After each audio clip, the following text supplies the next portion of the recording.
You've been taught to negotiate wrong your entire life. Wait, what do you mean? Meet in the middle, find a win-win. Be reasonable. But a former FBI hostage negotiator who spent 24 years handling kidnappings says compromise is often the worst outcome. That's completely backwards from everything I learned. The real secrets to getting what you want have nothing to do with logic or fairness. They have everything to do with emotions and tactical empathy. Welcome back. I'm Emma. And I'm Jake. Today we're diving into Never Split the Difference by Chris Voss. He's the former FBI lead international kidnapping negotiator, right? Well, exactly. He spent decades negotiating with terrorists and bank robbers. And now he teaches these same techniques for everyday situations. Salary negotiations, buying a car, even parenting. Right, and here's the thing. You probably avoid negotiations because they feel confrontational. Guilty. I've definitely accepted first offers just to avoid the awkwardness. You're not alone. Most people leave thousands of dollars on the table because asking for more feels uncomfortable. So what's the solution? Voss reveals that negotiation isn't about logic. It's about understanding emotions and using tactical empathy. Let's start with why traditional negotiation advice fails. Like what? The classic advice is to find a compromise, split the difference. Right, the win-win solution. But Voss says that's often the worst outcome. Why? Because when both sides compromise, nobody actually gets what they want. You end up with a mediocre solution that satisfies no one. Huh, I never thought of it that way, actually. And here's the kicker. Most negotiation frameworks assume people are rational actors. But we're not rational? Not even close. Voss discovered that emotions drive 95% of our decisions. So logic-based approaches don't work because we're emotional beings. Exactly, that's the insight. That's why his FBI techniques focus on emotions first, logic second. Let's talk about the 5 core techniques Voss teaches. I'm ready. First up is tactical empathy. What's the difference between regular empathy and tactical empathy? Tactical empathy is about recognizing and vocalizing the other person's perspective. So you're, saying their feelings out loud? Exactly. It's not about agreeing with them or being nice. It's about gaining intelligence. Can you give an example? Sure. If someone seems frustrated, you say, "It sounds like you're frustrated with this timeline." And that actually works? It triggers a neurological response that calms them down. When people feel understood, they become more open to influence. That's, fascinating. Second technique is the late-night FM DJ voice. Wait, what? How you say something matters more than what you say. So tone of voice? Exactly. Voss uses a slow, calm, downward inflecting voice. It triggers a neurochemical response that makes the listener feel safe. Even when they're not actually in control? Right, exactly. Master negotiators control conversations through tone, not arguments. I never paid attention to tone before. Third is mirroring and labeling. Those sound like 2 different things. They are, but they work together beautifully. Mirroring is when you repeat the last 1 to 3 words someone says. Last 1 to 3 words? See? You just did it. Oh, wow, I did.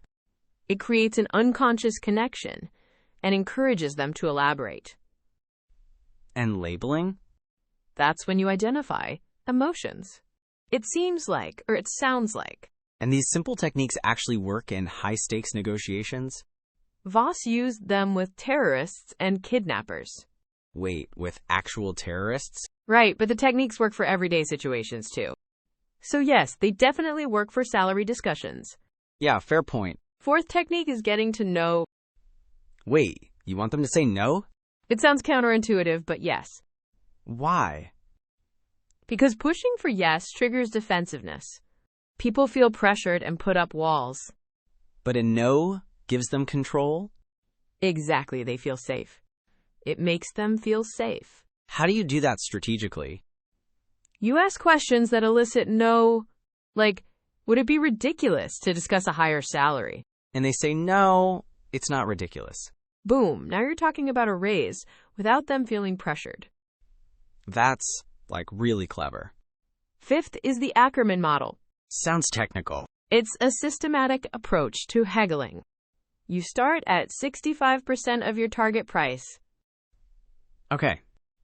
Then you increase to 85%, then 95%, then 100%. And you use non-round numbers? Exactly. Instead of saying 10,000, you say 9,700. Why does that matter?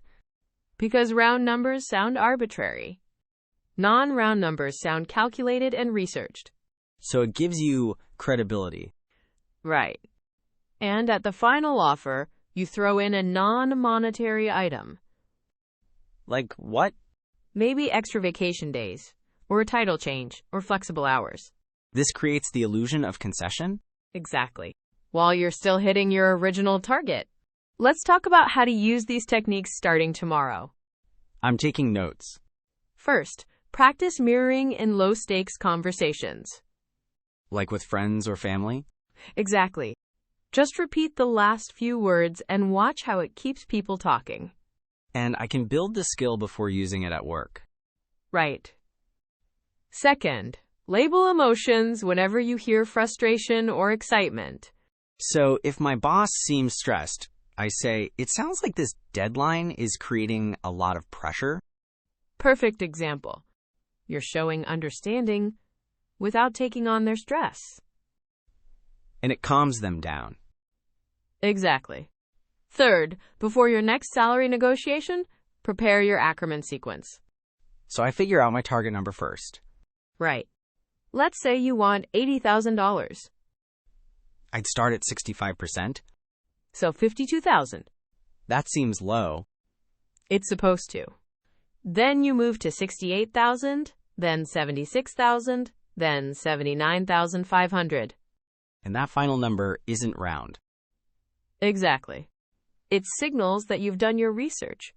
Then I throw in something non-monetary at the end? Right. Maybe an extra week of vacation or remote work flexibility. This feels structured but natural. That's the beauty of the Ackerman model. Fourth, use no-oriented questions to reduce pressure. Instead of asking for a yes, Right. Would it be a bad idea to explore other options? they say no. It's not a bad idea. And now you're negotiating without them feeling cornered. These are also practical. And you can start using them immediately. I have to say, this completely changed how I think about negotiation. What's the biggest shift for you? Realizing that it's not about being aggressive or pushy. Right, it's about understanding emotions.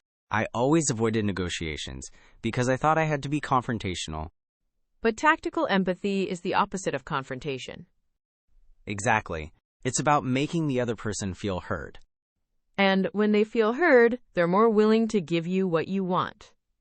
I'm genuinely excited to try the Ackerman model in my next salary review. Just remember to practice the tone and mirroring first. Build the skills before the high-stakes moment. Exactly. This book is a game changer.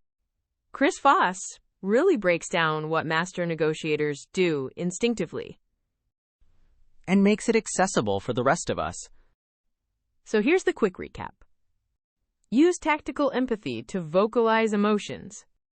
Control conversations with your tone. Mirror and label to build connection. Get to know instead of pushing for yes. And use the Ackerman model for systematic haggling. These techniques work whether you're negotiating a salary or a car purchase. Or even resolving conflicts at home. If you found this helpful, subscribe for more insights on practical skills. And remember, the next time you negotiate, focus on emotions first and logic second. Thanks for listening.